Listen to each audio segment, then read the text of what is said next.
Oke, sebelum kita berdoa dan sebelum saya membagikan firman Tuhan, saya mau mengencourage supaya semua yang belum pernah dibaptis boleh mendaftar.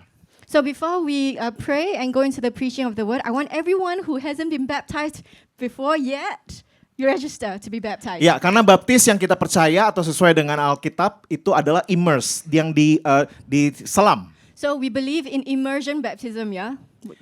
Ya, dan baptisan yang kita terima ketika kita sudah bisa memahami, mengerti tentang makna daripada keselamatan. And we do baptism after we understand the meaning of salvation. Ya, jadi kalau misalnya ada yang pernah dibaptis waktu bayi, atau misalnya ketika ya belum menyadari waktu itu tentang arti keselamatan, saya mengencourage untuk bisa kita rebaptis lagi ya. Okay, so even when you were a baby and maybe you were sprinkled, but because at that time you didn't know anything about salvation, Pastor Emmanuel encourages you to come be baptized again. Ya, kalau misalnya masih ragu, datang nanti kelasnya untuk baptisan, kita nanti bisa diskusi di situ. If you're hesitant, come for the baptism class and we'll discuss further. Oke, kita berdoa. Let's pray. Tuhan, terima kasih buat hari ini. Father, thank you for today. Terima kasih untuk semua kebaikan-Mu. Thank you for your goodness. Biar pagi hari ini This morning, hati kami tertuju sama Tuhan. our hearts are focused on you. Selidiki hati kami Search our hearts supaya kami bisa memahami so that we can understand akan identitas kami di dalam Engkau. our identities in you. Apa yang menjadi panggilan dan tujuan kami. So we may understand our calling and our purpose. Sehingga kami bisa menggenapi rencana-Mu dalam hidup kami. So that we can fulfill your purpose Berikan in our hati lives. seorang murid. Give us a student's heart. Berikan telinga yang mau mendengar kebenaran-Mu. Give us ears that want to listen Dan hati yang mau merendahkan diri di hadapan-Mu. and hearts that are humble before you. Terima kasih Tuhan Yesus. Thank you, Jesus. Amin. Amen. Amin. Oke, hari ini kita mau bahas tentang salt and light atau garam dan terang. Today we are talking about salt and light. Saudara besar yang pernah mendengar tentang kisah ini? Anyone heard about salt and light before? Ini bukan, kalau misalnya dengar garam tuh ingatnya apa? When you think, Masako, Royco gitu ya. when you think about Oke, light, salt, ini what do you garamnya think of? bukan brand tertentu ya. This is not talking about brand salt, yeah? Ya, Salt tapi brand. ini bicara tentang satu makna yang sebenarnya dari perikop tentang garam dan juga terang sebenarnya cuma 4 ayat. So the passage about salt and light, it takes up 4 verses, Tapi maknanya dalam. but it's deep meaning. Oke, kita lihat sama-sama atau kita buka di Matius 5 ayat 13 sampai 16. Matthew chapter 5:13 to 16. Oke, saya akan bacakan di dalam bahasa Indonesia. Bagi Anda yang berbahasa asing bisa melihat di layar multimedia. Oke, kamu adalah garam dunia. Jika garam itu menjadi tawar, dengan apakah ia diasinkan? Tidak ada lagi gunanya selain dibuang dan diinjak orang. Kamu adalah terang dunia, kota yang terletak di atas gunung tidak mungkin tersembunyi. Lagi pula orang tidak menyalakan pelita lalu meletakkannya di bawah gantang, melainkan di atas kaki dian sehingga menerangi semua orang di dalam rumah itu. Demikianlah hendaknya terangmu bercahaya di depan orang supaya mereka melihat perbuatanmu yang baik dan memuliakan Bapamu yang di sorga. Hanya 4 ayat saja. So only 4 verses. Jadi ini merupakan, kalau kita bisa perhatikan dalam kisah tentang khotbah di bukit. So a part of the sermon on the mount, Di perikop ini bicara tentang Tuhan bilangnya kamu.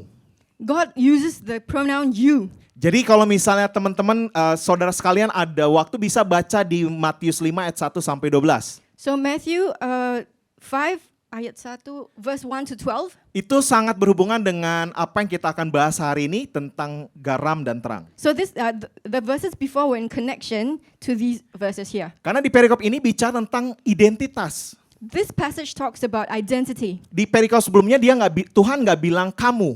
In the passage before, God did not use the pronoun you, Tapi di perikop ini dibilang kamu. but God uses you in this passage. Oke, ini ada makna yang dalam di situ. So there's deep meaning there.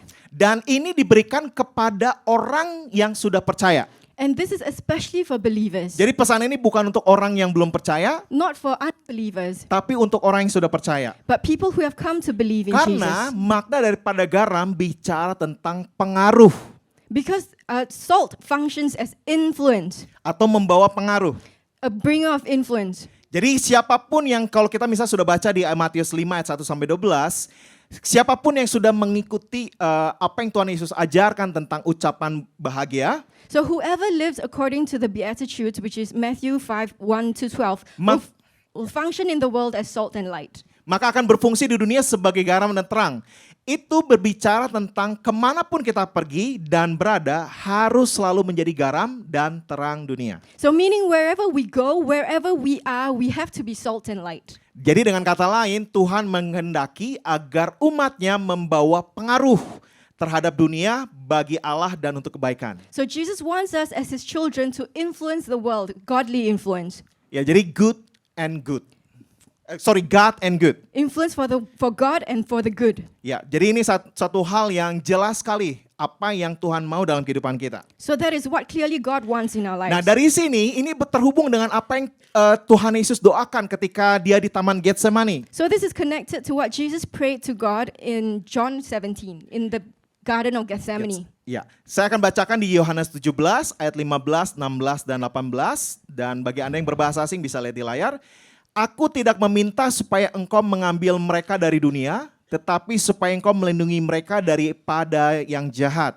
Mereka bukan dari dunia, sama seperti aku bukan dari dunia. Sama seperti engkau telah mengutus aku ke dalam dunia, demikian pula aku telah mengutus mereka ke dalam dunia.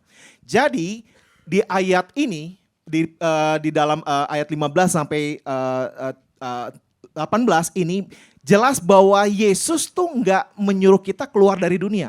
So 15 to 18, it clearly shows that Jesus does not want us to go out of the world, yeah? Tidak mengisolasikan diri jauh daripada dunia. Jesus doesn't want us to be isolated from the world. Tapi Tuhan Yesus bilang apa?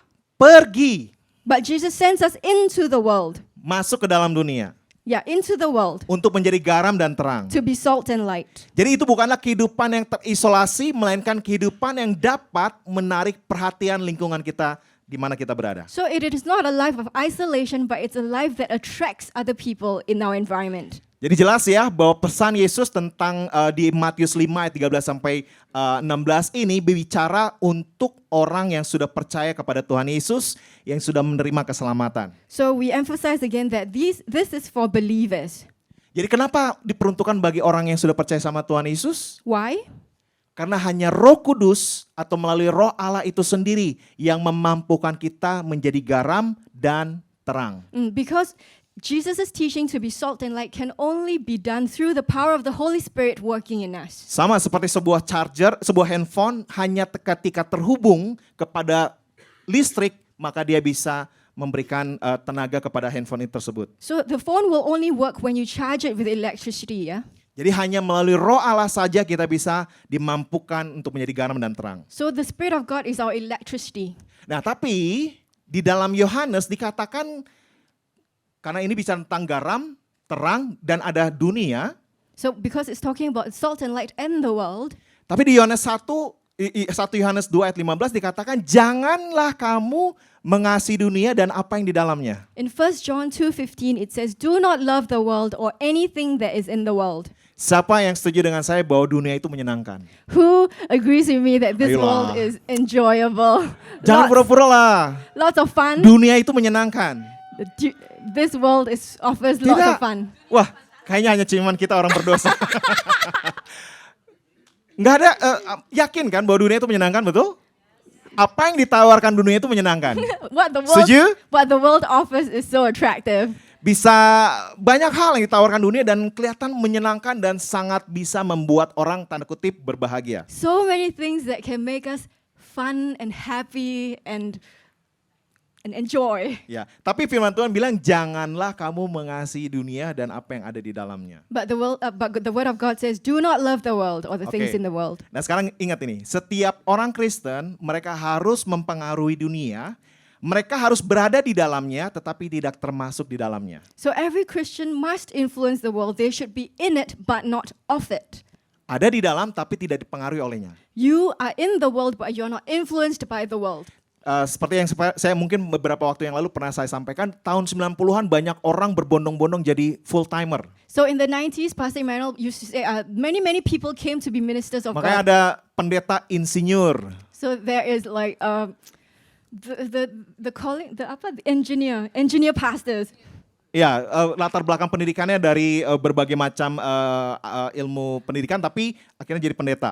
So you could be from many walks of life, but you end up as a pastor. Tapi yang Tuhan mau tuh kita terjun ke dunia. But God wants us to go into the world. Waktu ketika Franz enggak lagi terlibat di dalam menjadi staf gereja, So when Franz quit being a staff, saya bilang sama Franz, kamu harus jadi berkat di dunia, bisa lakukan pelayanan di sana malah. so Pastor Emmanuel said, Franz, you must be able to become a blessing to the world, Bisa jadi inspirasi di dunia. to become an inspiration to the world. Nah, sekarang pertanyaannya ada apa dengan dunia?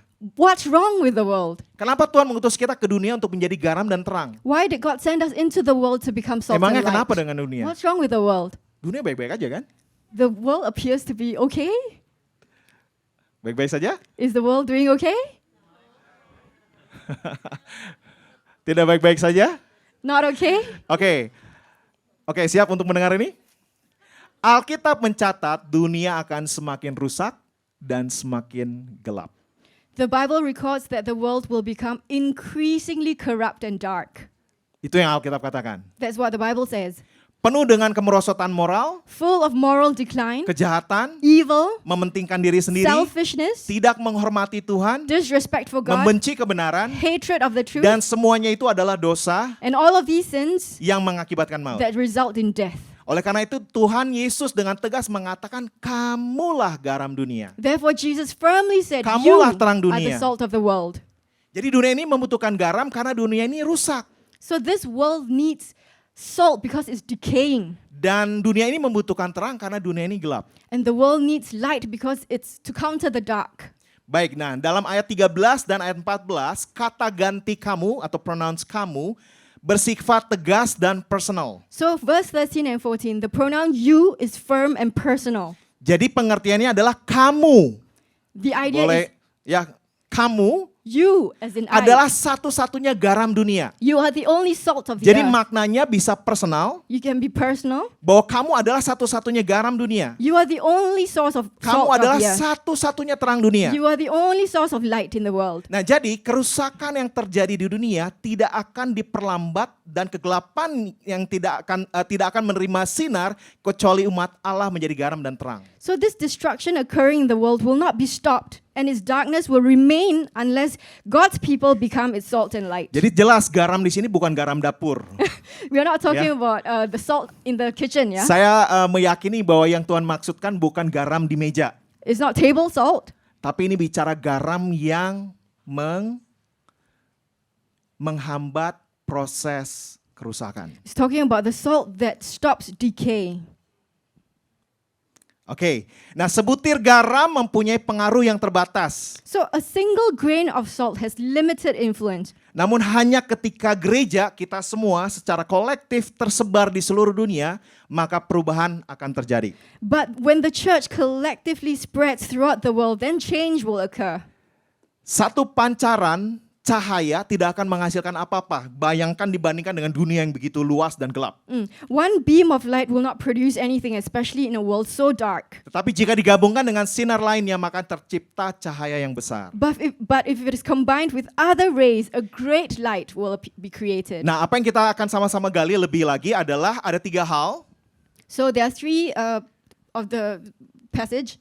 dari perikop yang kita baca, yaitu the plan atau perencanaannya Allah, So we will divide this passage into 3 parts: the plan, the problem the problem, atau permasalahannya atau bahaya yang harus kita antisipasi, the dangers, dan ada tujuannya. and the purpose. Oke, sekarang the plan. Ketika kita percaya kepada Tuhan Yesus yang telah mati dan menebus dosa kita dan bangkit memberikan keselamatan bagi kita, maka secara otomatis kehidupan kita dipisah. Oke, terpisah dari dosa dan dunia dan menjadi miliknya Tuhan. When we first believe in Jesus, who died to atone for our sins and rose to provide salvation for us, then we become automatically separated from sin and the world, and we belong to God. Oke, jelas sampai sini ya, terpisah. We were separated. Kita diperdamaikan dengan Tuhan dan memiliki identitas yang baru. So we are reconciled with God. We have a new identity. Yang tadinya kita adalah tidak punya masa depan, So before God, we had no future, dikuasai oleh rasa bersalah, and we were always wrecked with guilt. dibayangi oleh ketakutan, many fears and anxiety, dibelenggu. and chained. Ketika kita diperdamaikan dengan Allah, But when we are reconciled to God, kita memiliki identitas yang baru. we have a new Nah, identity. identitas ini melekat kemanapun kita pergi. And this identity sticks with us wherever we go. Dan apa identitas kita? And what is that identity? Selain kita merasa dibebaskan karena kita percaya sama Tuhan Yesus, Other than the freedom that we begin given in selain Christ, kita menerima janjinya Tuhan, other than we receive the promises of God. hal ini yang seringkali orang lupa. So this thing we often forget. Bahwa Tuhan utus kita untuk memberi kabar baik. That God has designed every believer to be bringers of good news. Bahwa Tuhan merancang setiap orang percaya untuk menjadi garam dan terang. God designed every believer to be salt and light. Sekarang bayangkan bahwa dunia ini penuh dengan orang yang terhilang, betul? The world is full of lost souls. Mereka nggak bisa lihat jalan yang benar. And they cannot see the right path. Mereka nggak bisa membedakan tangan kanan dan tangan kiri. They cannot differentiate the left and the right hand. Mereka hidup di dalam keabu-abuan. And they live in the gray. Tidak bisa melihat yang hitam dan yang putih. They cannot see the white or the black. Mereka nggak bisa mengatasi gangguan dan godaan dunia yang begitu menghisap. Dan mereka tidak dapat menemukan jalan menuju Allah Bapa. And they cannot overcome the distractions and temptations of the world that is so strong to them. And they cannot find their way to God, to the Father alone. Jadi pekerjaan kita bukan sekedar sebagai butiran garam atau sebagai pancaran cahaya individual, melainkan harusnya sebagai keseluruhan gereja Yesus Kristus menjadi garam dan terang dunia. So we are not called only to be a single grains of salt or individual rays of light, but we need to join together, acting as a whole church to make an impact for Christ. Nah, pertanyaan apakah kita ini garam yang asin dan terang yang efektif? So we need to ask ourselves, are we salty as salt and are we effective as light? Pernah ngalamin beli ketika masak dikasih garamnya udah 1 sendok, kok nggak asin-asin gitu? Have you ever, you put salt in the food that you're making, but it doesn't make a difference in how it tastes? Pernah ngalamin itu? Have you ever had that experience? Ini garam-garam dapur misalnya. Enggak, ya. Saya pernah ngalamin gitu, saya beli garam, tapi memang sudah agak lama. Tapi berapa kali dimasukin kok kayak nggak asin-asin gitu. So Pastor Mario has ever purchased unsalty salt. Berarti garam itu nggak efektif, No effect at all. nggak asin, No hambar. saltiness. It's tasteless. Nah, percaya nggak bahwa kalau garam itu merupakan hal yang penting dalam kehidupan manusia, bahkan mempunyai nilai yang sangat berharga. So salt plays an important part in daily life and its value is high. Nah, ini mungkin satu informasi yang baru bagi kita dan mungkin cukup mencengangkan. Pada periode sejarah Yunani kuno disebut itu adalah theon. In ancient Greek history, salt was so important that it was called theon, Yang artinya itu ilahi. which means divine. Jadi bangsa Romawi berpendapat bahwa selain matahari tidak ada yang lebih berharga daripada garam. So the Romans deemed that other than sunlight, there was nothing more valuable than salt. Bahkan seringkali tentara Romawi dibayar dengan garam. Roman soldiers were often paid in salt. Karena garam itu sangat penting. So salt is very important. Di perjanjian lama dikatakan bahwa ada Tuhan mengikat perjanjian dengan garam. So God makes covenants with salt Jadi garam using ini salt. punya satu makna yang penting. So salt is something very important. Dan kita tahu kalau ketika kita memasak dan terasa hambar, kalau kita nggak menggunakan garam. So if you cook without salt, then everything tastes bland. Dunia sebelum teknologi mesin pendingin menggunakan garam untuk mengawetkan makanan. The world before refrigerators used salt to preserve food. Oke, nah sekarang kita lihat bahwa pendengar Yesus di Matius 5, baik orang Yunani, Romawi, dan Yahudi, So the listeners at Jesus' time, whether they were Greek, Roman, or Jewish, pada konteks ini mereka memahami bahwa garam dunia sebagai komoditas yang berharga. they would have understood immediately that salt was a valuable commodity. Mereka paham bahwa Yesus sedang berbicara tentang sesuatu hal yang penting kepada para pengikutnya untuk mempunyai fungsi yang sangat penting di dunia sebagai garam. So they knew that Jesus meant his followers had a very important function in the world. Garam selalu melambangkan sesuatu yang bernilai tinggi dan penting. Because salt always symbolizes something of high value and importance. Jadi saya bisa katakan bahwa ketika saya telusuri, makna daripada garam di sini bukan garam dapur ataupun garam meja, tapi ini garam untuk menunda kerusakan dan pembusukan. So salt is a preservation agent, yes, keep something from deterioration. Anda bisa paham? Suatu ketika saya lihat ada penelitian di laboratorium, There's a laboratory test. diteliti dari satu ikan yang sudah yang dibiarkan begitu saja. So there was a fish that was decaying in the lab. Kemudian dilihat di lab itu ada banyak bakteri dan berbagai macam hal di situ. So lots of bacteria and stuff on it. Kemudian disiram dengan larutan garam yang cukup banyak. And they gave the decaying fish lots of salt. Dan seketika si bakteri dan sel sebutnya apa ya? Bakteri dan senyawa lainnya itu tiba-tiba mati. And everything that was on the fish died. Dan ketika dilap si garam daripada permukaan ikan tersebut, And you wipe clean the salt from the fish. seketika bakteri hidup lagi. The bacteria came back to life instantly. So, itu yang dimaksud bahwa kita berperan untuk bisa menunda kerusakan atau mencegah terjadinya kerusakan buat di dunia ini. So that is what Pastor Emmanuel means when we are the salt of the world and we are supposed to preserve things from decaying. Jadi garam ini berbicara tentang pengaruh. So we are talking about influence. Nah, suatu pengaruh harus berbeda dari apa yang dipengaruhi, betul? So an influence must be distinct from what it influences.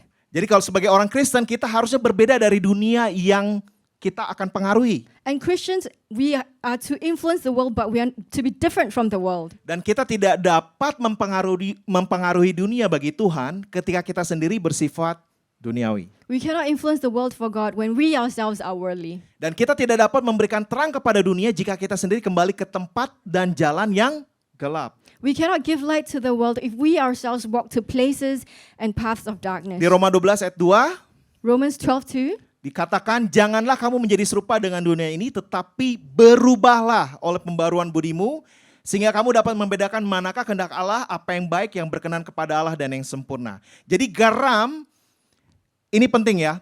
Nah, selain tadi garam bisa mencegah pembusukan, mencegah kerusakan. So, Romans 12:2, can I? Yeah. Do not be conformed to this age, but be transformed by the renewing of your mind, so that you may discern what is the good, pleasing, and perfect will of God. So, other than acting as a preservation agent, salt also. Jadi garam juga menimbulkan rasa haus. Setuju? Salt also causes thirst. Coba banyak makan keripik So, if you eat atau a lot, asinan, apa yang kita rasakan? keripik, kerupuk, Ayolah, yang sering makan keripik siapa nih?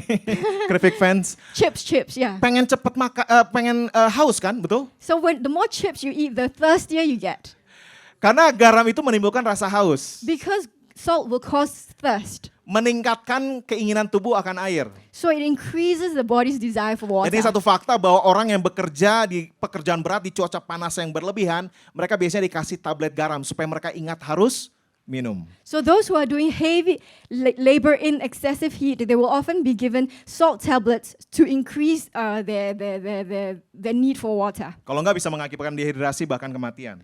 Because insufficient fluid intake can result in dehydration and even death. Jadi jelas bahwa garam ini penting, betul? So garam is very important. Ya. Allah bermaksud agar umatnya itu hidup dan bersaksi di hadapan dunia agar orang lain menjadi lebih sadar akan dehidrasi dan bahaya bagi rohani mereka ketika mereka tidak terhubung dengan Yesus yang adalah air kehidupan itu sendiri. So God intends for us, His people, to live and testify before the world so that others would become even more aware of their thirst and the dangers to their spirituality when they are not connected to Jesus, who is the water of life. Ya.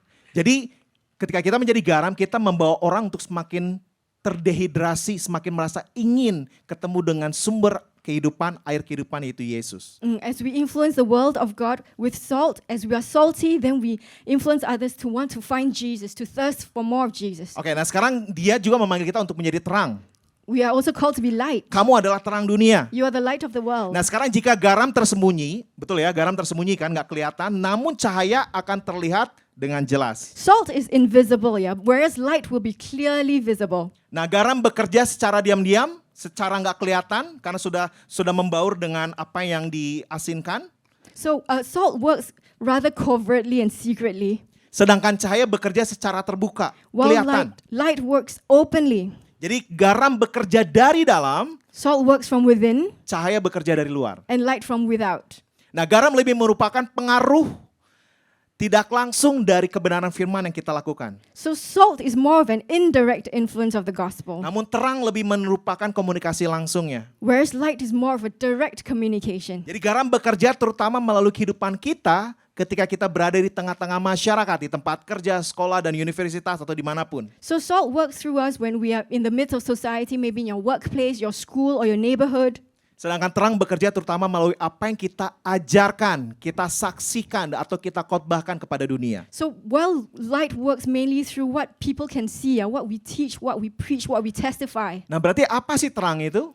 So what is light? Nah, dikatakan bahwa Yesus adalah terang itu sendiri dan di dalam dia sama sekali tidak ada kegelapan. So it says that Jesus is light himself, and in him there is absolutely no darkness. Oke, ini bahasa Inggrisnya Bu Hosana bisa bacakan? Light is not given simply to have, but to live by. Jadi, terang tidak diberikan sekadar untuk dimiliki. Oh, saya anak terang. Oh, I'm the child of light, Tidak, tapi melainkan untuk dihidupi. but I have to live out my life as child of light. Nah, dikatakan bahwa firman-Nya pelita bagi kaki kita dan terangnya bagi jalan kita. Kita masih ingat Mazmur. His word is a lamp to our feet and a light to our path. Nah, tapi apa yang Tuhan mau? But what does God want? For us to walk. God's light. God's light is to walk by and to live by. Jadi terang Tuhan itu untuk dijalani dan dihidupi. So God's light is for us to live by and to walk by. Enggak cuma sekadar dimiliki, Not only for us to possess it, dijalani, but we need to walk it out. dan dihidupi. And we need to live it out. Nah, berarti kita harus memberitakan terang Tuhan itu di dunia yang gelap ini. So we need to shine that light in this dark world. Sama seperti Tuhan, Pastor Rachel waktu di awal membagikan tentang visi gereja kita, dia bilang bahwa Yesus datang untuk terang itu datang untuk bisa menyikapi atau bisa supaya menyinari orang yang berada di dalam kegelapan. So as Pastor Rachel was sharing about the vision of this church for this year, and she says that light is visible Datang untuk menyinari mereka yang diam dalam kegelapan. and comes to shine upon those who are living in darkness. Nah, itulah apa yang Tuhan maksud dengan kita terang dunia. So God means we must be light of the world. Kristus adalah terang sejati Jesus is the light, dan kita adalah cerminannya. and we are his reflection. Oke, nah sekarang yang kedua, the problem. Bahaya atau bahaya akan potensi kegagalan. So the problem is there is danger of failure. Nah, ini faktanya bahwa sebenarnya garam murni tidak akan bisa kehilangan rasa atau keefektifannya. So the fact is pure salt cannot lose its taste or effectiveness. Masih ingat waktu sekolah? Do you Garam remember- itu zat apa? NaCl. Wah, oke. Luar biasa. Saya masih harus lihat Google waktu itu. Oke, Sodium NaCl. chloride, yeah, sodium chloride. Oke, nah NaCl ini merupakan zat murni yang memiliki komposisi konstan dan homogen, memiliki sifat yang sama, konsisten di seluruh bagiannya. So it is a pure substance that has a constant and homogeneous composition. Oleh karena It has the same consistent properties throughout its parts. jadi harusnya garam itu nggak bisa kadaluarsa. So in theory, salt cannot be expired. Yeah. Ya, Salt seharusnya cannot garam itu expire. nggak bisa jadi hambar. So salt can never be Karena tasteless sifat aslinya adalah murni, because it is pure konstan, and constant, homogen, homogeneous, konsisten. consistent. Nah, apa yang menyebabkan garam hambar? So what causes salt to be tasteless? Kalau di Alkitab kita lihat ada kisah tentang laut mati di daerah Palestina sana. So the example of the Dead Sea. Jadi apa yang membuat garam itu hambar? So what makes salt Karena- loses its taste? Karena dia terkontaminasi dengan zat lain seperti gypsum dan mineral. Because it's been contaminated with other substances such as gypsum or minerals. Jadi yang menyedihkan adalah gini, ketika garam itu hambar, So when salt becomes tasteless, mau seberapa besar atau banyak pun garam itu, in however a large quantity it is, garam itu akan dibuang ke jalanan. it will still be thrown out. Dijauhkan dari ladang, ini konteksnya ya. It will be thrown out, but Karena ketika garam kena kepada tumbuhan, tumbuhan itu akan mati. it will be thrown out into the street and kept away from crops because it will result in the death of plants. Jadi pada akhirnya garam itu akan It will be trampled on. diinjak-injak. Yeah. Nah, ketika kita, apa yang membuat umat Tuhan menjadi hambar? Karena garam itu bisa, permasalahannya adalah banyak orang bisa mengalami garam itu hambar. So what makes us as children of God? What makes us tasteless? Kira-kira apa? Kenapa kita menjadi hambar? Why are we tasteless? No saltiness. Pernah ngalamin nggak di kantor ada orang yang bikin bikin suasana tuh jadi nggak enak gitu. Maybe in your workplace Pernah ngalamin kayak gitu? there's someone Kalau nggak ngalamin mungkin Anda orangnya. maybe someone in the office who always makes the atmosphere like divisive or full of strife. Nggak, ini bahasa yang kita suka ucapin kalau di dunia marketplace ya. Tapi prinsipnya adalah karena kita tercemar oleh dunia, makanya kita jadi hambar. So we have become contaminated by the world. Kita lebih banyak dipengaruhi oleh dunia dan mengikuti dunia dan bahkan mungkin menjadi serupa dengan dunia. So we are heavily influenced by the world. We follow the world and we become like the world. Nah, cahaya juga berada dalam bahaya kalau kita tidak menggunakan dengan tepat. So light also can be in danger of becoming useless. Nah, cahaya yang tersembunyi tetaplah cahaya, betul? Hidden light is still light. Betul? Walaupun ditaruh di bawah tempat tidur tetap cahaya. Yeah, it's hidden, but it's still light, but it is useless. Tapi orang nggak menaruh cahaya itu di bawah tempat tidur, betul? So that's why people, when they light a lamp, they don't Tapi hide it under taruh bed. di kaki Dian kalau dalam konteks perjanjian baru ini. Yeah, so they put it on the lampstand. Supaya apa? Bisa menerangi tempat di mana terang itu berada. So it gives light for all in the house. Nah, sekarang bayangkan kalau cahaya itu ditaruh di tempat tidur. Can you Di bawah imagine tempat tidur. if you put the light under the bed? Untuk kita membaca saja yang membutuhkan cahaya, kita nggak bisa lakukan karena berada di bawah tempat tidur. It does you no good at all, not for Jadi reading. cahaya yang redup itu nggak membantu sama sekali. So a dim light or hidden light does not help at all. Nah, apa yang membuat umat Tuhan menjadi redup cahayanya So what makes God's atau people bersembunyi? dim, or we hide ourselves from the Banyak world? ini satu contoh sederhana. Ini sederhana saja. Siapa yang takut malam-malam berpikir ada hantu? Who here are afraid of darkness, thinking that they are spirits or ghosts? Angker tuh, around? angker gitu. Oh, it's haunted. So, kamu bisa bayangkan bahwa Tuhan bilang kamu adalah terang dunia. God says you are the light Jadi of the di world. mata iblis kamu terang. So in Satan's eyes, you are bright, Tapi kamu jangan but you are the light trying to hide. ilustrasinya seperti itulah kurang That's an lebih. illustration. Makanya saya suka bilang kalau ada kita cerita gini, enggak, roh Allah yang di dalam kamu lebih besar. Jadi waktu iblis lihat kamu, lihat terang. The spirit in you is greater than the one who is in the world.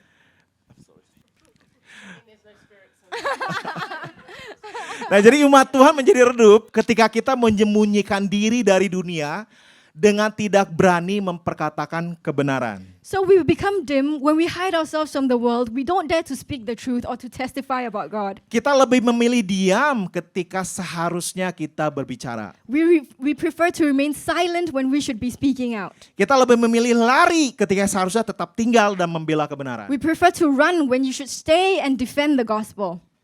Paham?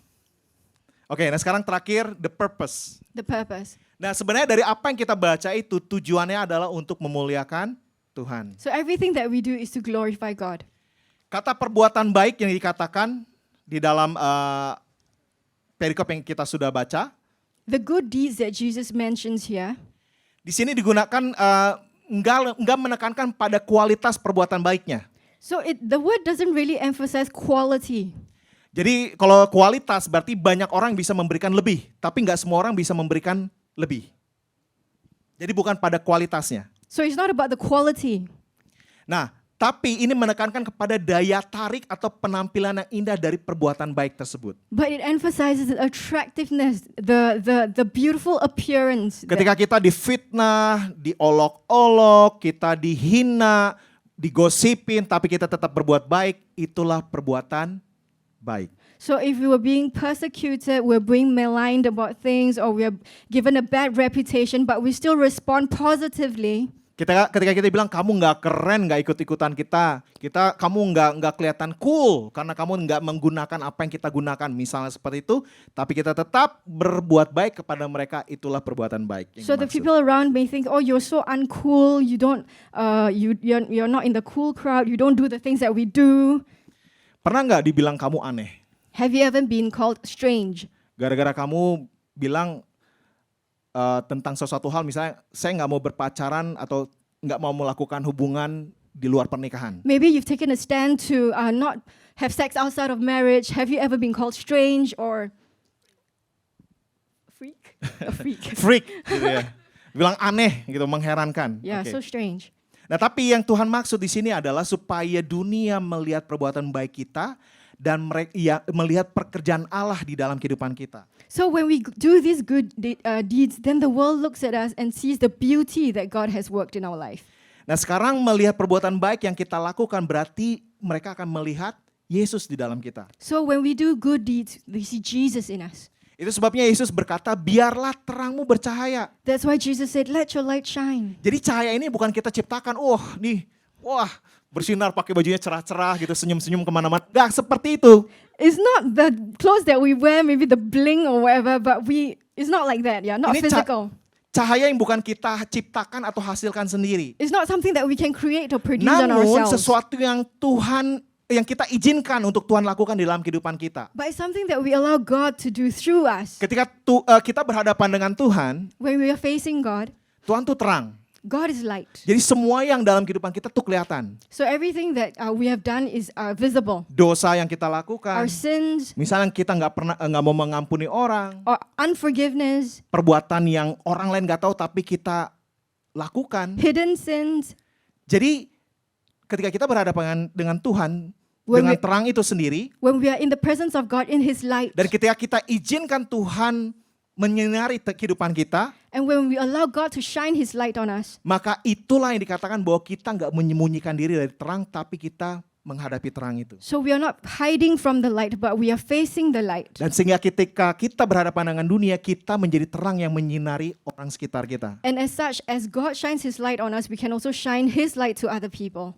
Nah, tujuan membiarkan terang kita bersinar dan menyikapkan perbuatan baik kita bukanlah untuk menarik perhatian atau pujian dari orang lain atau terhadap diri kita, So- melainkan untuk pujian kepada Allah. So the purpose of letting our light shine and revealing our good deeds is not to attract attention or praise to ourselves, but to God, Dan supaya mereka memuliakan Bapa kita di surga. so that it glorifies God in heaven. Nah, jadi ini satu hal yang indah ya, bahwa ketika Tuhan bilang tegas, kamu adalah garam, kamu adalah terang. So it's a beautiful thing when God says, you are the salt and light, Kemudian di akhir dia bilang untuk memuliakan Bapa di surga. in order to glorify God in heaven. Ini menekankan supaya dunia bisa merasakan dan mengalami keintiman dengan Bapa di surga. So the world can experience the intimacy with God through us. Dan menekankan bahwa Bapa itu agung dan kudus dan maha besar.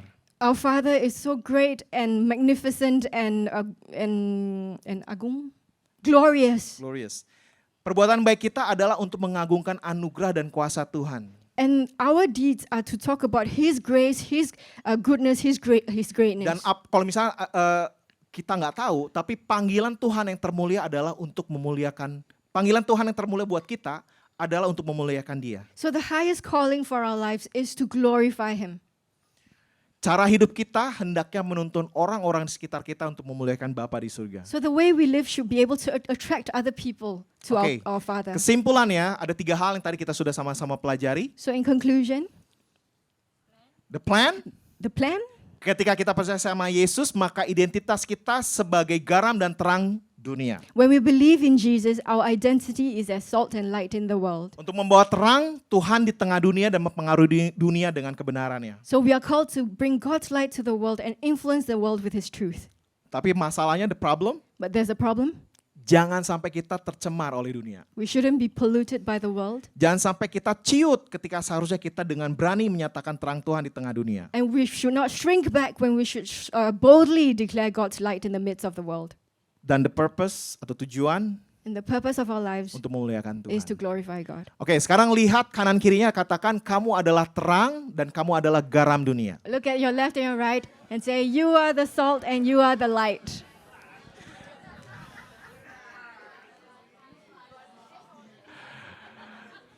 Jangan jadi garam dapur, tapi garam yang bisa mencegah kerusakan di dunia ini, ya. Not only as table salt, yeah, but you should be the one to preserve the decay. Oke, sebagai penutup, satu hal yang kita sebagai orang percaya, kita tuh menantikan kedatangan Tuhan yang kedua kali. Setuju? As believers, we are waiting for the rapture. Dan seperti yang saya sampaikan, bahwa dunia tuh akan semakin jahat dan semakin rusak dan semakin membusuk. And the world will only get worse and worse and worse. Oleh karenanya, kita harus menggarami dunia dan harus menerangi dunia. So that's why we are to be salt and light. Tapi ingat, But remember, Di dalam perjanjian baru dikatakan bahwa sekarang In the New Testament, it says bahwa kegelapan nggak bisa begitu berkuasa. that darkness is so powerful, Not- not so powerful. Saat ini nggak bisa begitu berkuasa karena ada kamu, dan kamu. Orang yang percaya kepada Tuhan yang menghambat kejahatan itu semakin merajalela. Yeah, so we are the force that's keeping darkness away.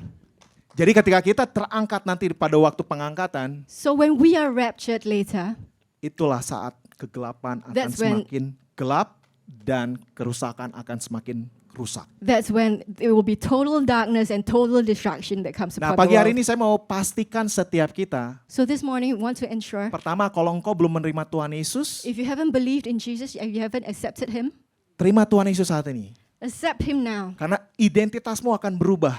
Your identity will change, Namun engkau pun akan harus menjadi garam dan terang dunia. and you will become the salt and light of the world. Dan yang kedua, And second thing, kalau engkau selama ini menjadi garam yang gak asin, Maybe- hambar, atau menjadi cahaya yang redup, yang gak berani bercahaya di dunia, if you have lost your saltiness or if you have become a dim light, saya mau katakan bangkit dan yakini bahwa engkau itu Tuhan punya maksud yang indah dalam kehidupanmu. you need to rise up and you need to believe that God has a plan Bahwa for your Tuhan life. gak ciptakan kamu menjadi ekor, tapi menjadi kepala. God created you to be the head Supaya and not the dunia tail, lihat perbuatan baikmu so that the world sees your good deeds dan mereka akan memuliakan and Allah. glorify your Father in heaven.